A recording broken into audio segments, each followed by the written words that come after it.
Good morning, good afternoon, good evening, and good night, and welcome. I am Illuminati, and this is the Crypto and Cognac podcast show, as always, live every Thursday evening, 7 p.m. sharp, with me, my boy Stevie Ren, in the comments as always, and my friends at Hennessy, right? Guys, I'm so excited because things be popping off. But I'm also kind of sad because I went to the cupboard to prepare for the podcast and the cupboard was bare, right? Oh my God, no Henny. Psych! We always got Hennessy, man. What are you talking about? What you talking about? Can't have crypto and cognac without some cognac. Let's crack this thing open. Tonight, I'm having me some Hennessy VS, world famous, the most popular cognac in the world, globally recognized. From the time you see the bottle, you know what time it is. You don't even have to see no label. Oh, that smells so good. I am a little, under the weather, but of course, we're going to have it on the rocks as always. With that said, cheers and time for some housekeeping. Guys, this is not a financial advisory show. He is not a financial advisor. So nothing that you hear here tonight should be misconstrued as financial advice, right? It's all about the ICE rule: information, conversation, education. Stevie share with you, I share with you, he share with me, I share with you, and on the other side of that, we hope to have a little bit more knowledge, a little bit more awareness, a little bit more know-how, a little bit more confidence, and be moving a little bit closer to global domination and adoption of cryptocurrency, BTC to be exact. And why am I excited? So the excitement wasn't fake, right? Why am I excited? Because something happened yesterday that could change the whole game, right? We've been talking about this bull run, but we've been just seeing sideways movement after sideways movement. But yesterday, for the first time in 54 months, the first time since 2020, the Federal Reserve Bank of the United States of America has cut interest rates, right? September 18, 2024, market down. For the first time, we are seeing a return to quantitative easing, right? As compared to quantitative tightening. And what does that mean? First of all, it wasn't even a mild cut, right? A lot of people were thinking, all right, we're going to get a little 0.25, 25 basis point, but we actually got a 50 basis point reduction in the rate. And what we've seen is that the Fed is loosening its grip based on actions it would have taken in its attempt to try to control inflation since 2020. And it's now moving towards trying to support job growth and obviously preventing an economic slowdown. I think we've already slowed down. I think they're trying to prevent an economic stop, right? But whatever the reason is, we are happy to see it happen. We are happy to welcome back some quantitative easing, because what does lower interest rates mean? Lower interest rates mean that borrowing becomes cheaper. It also means that corporate investments are likely to start exploding. Consumer spending is likely to start exploding. Overall economic growth, right? And what that does is it can lead to stock market valuations going up, as basically companies will now have lower capital costs. Investors seeking riskier assets for higher returns as the price of safer investment vehicles, as the interest rates on safer investment vehicles go down. People will now start looking to, take part in a little bit more risk. We can expect to see a lot more liquidity in these markets because of the cost of borrowing going down. On the downside, for those people who are more conservative investors, people who like to keep their money in savings accounts, people who like to buy bonds, for example, they are going to see a significant decrease in their returns, and maybe we might see some of them shift to equities and more riskier assets. Obviously, Bitcoin and cryptocurrencies as a wider market are considered risk on assets. So as people start moving towards the riskier assets, we're going to see a lot more attention being given to the crypto market, right? So why does lower interest rates often be seen as a bullish indicator for cryptocurrency? Like I said before, cheaper borrowing, institutional investors may increase their exposure to crypto assets, right? We've seen it before because they're now seeking higher yields compared to traditional markets. As a matter of fact, shortly before the rate cuts, everybody started speculating, and we did see a substantial increase in inflows into Bitcoin. And a lot of people, we've already seen us push up back above 60,000, moving all the way to 63,000.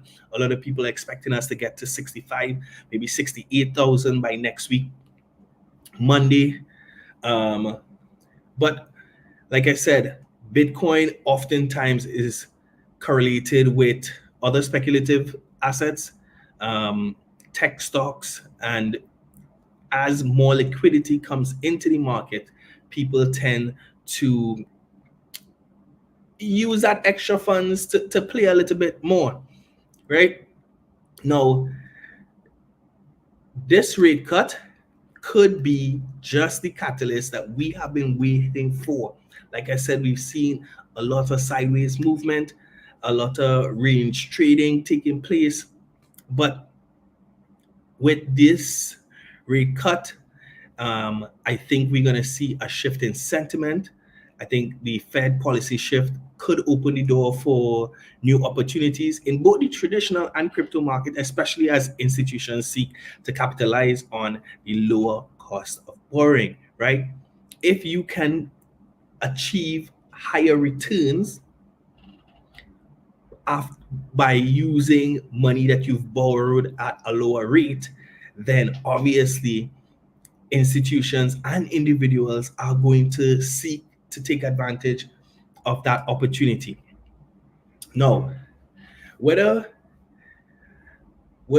it's raising or cutting rates, the Fed adjustments or rate adjustments have always significantly impacted the crypto market, right?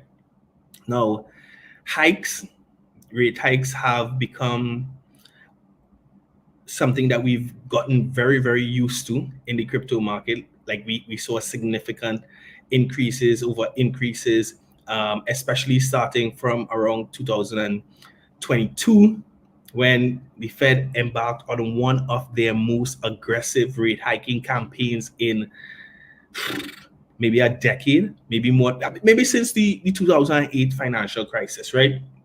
And that was aimed at combating skyrocketing inflation, which obviously peaked at almost 10%. Well, the one that what they said it was, most of us agree that it was already in double digits by that time. But over the course of the year, or the years, the Fed raised interest rates multiple times, right? And the goal was to bring inflation back down to somewhere around 5%. by the summer of 2023. Now, those hikes, I think we could draw a direct line from those hikes to what eventually became the crypto winter, right? I mean, yes, we had FTX fallout and different things that happened, but I think had those hikes not happened, had the liquidity not dried up in the way that it did, I honestly don't know if FTX collapse would have even happened. Maybe it might have happened down the road because the way that these guys were managing that company was atrocious. But from Bitcoin's price in March of 2022 of 47,000 all the way down to November, we got to 16,000. I think that decline can be traced directly to the rate hikes. And hopefully we're going to see as the rate hike, as the rates get cut, we're going to see some of that liquidity that would have dried up, some of that capital that would have dried up in the market. We're going to see that come back into the space. We're going to see a lot of people who've been sitting on the sidelines for a long time come back in. And hopefully we're going to see some continued cutting. I mean, I don't think we're going to see it stop anytime soon. The last time we saw major cuts like this, like again, was in 2008. After the financial crisis, the Fed started slashing interest rates. It got to almost near zero levels as they introduced the term quantitative easing to inject liquidity into the economy, right? So following on from that, the next time we saw any major rate cuts, obviously it came in 2020 as a response to the COVID pandemic, right? They cut rates again almost to near zero to cushion the economic shock that COVID brought with it.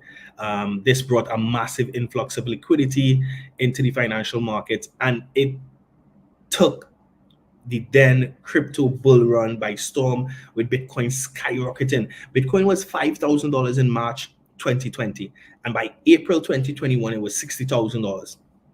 So a lot of that had to do with the fact that significant increases in stimulus checks, increased retail participation, obviously institutional interest, and we have not yet seen the level of institutional interest that is potentially awaiting us in this bull run.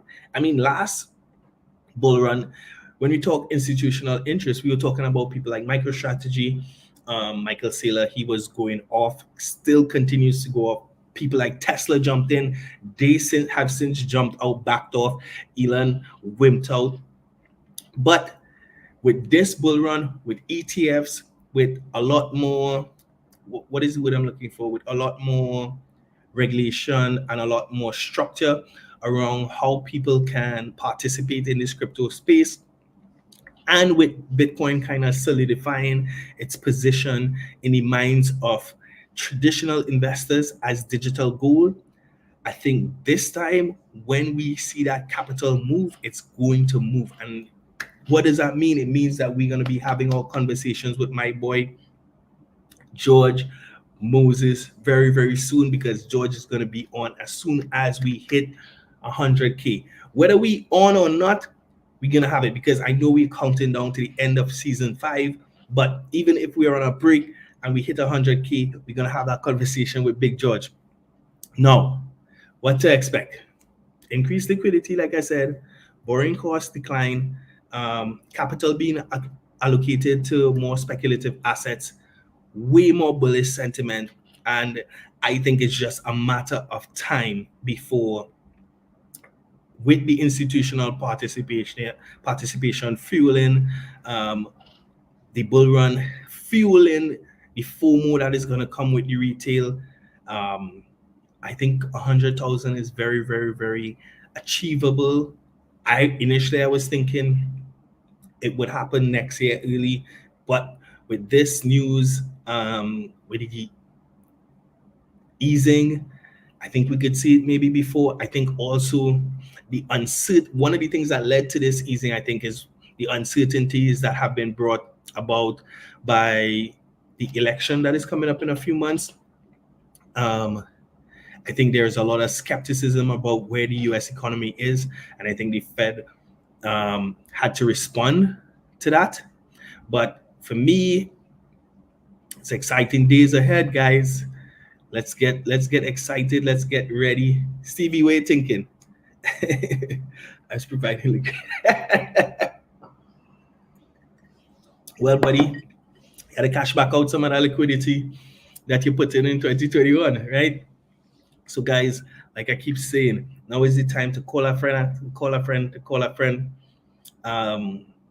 Get acquainted with this space. Don't panic.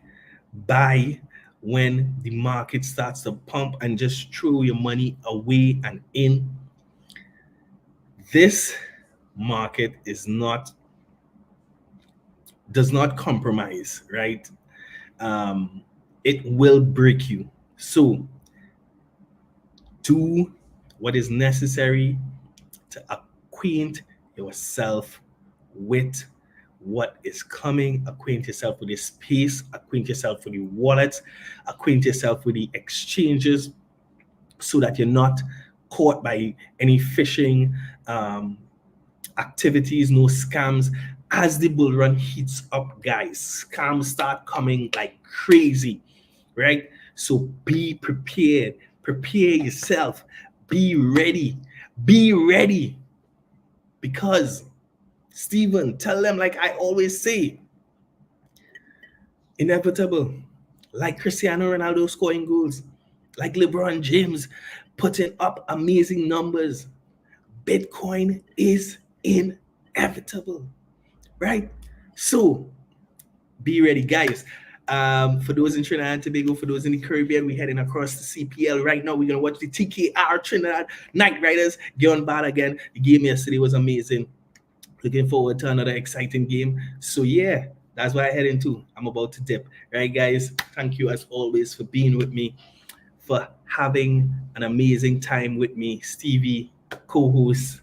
As soon as you're ready to jump on the mic, I'm here for it. So guys, have a blessed one. Continue to be great. Continue to educate. Adoption is inevitable. Peace. Cheers. Have a blessed one.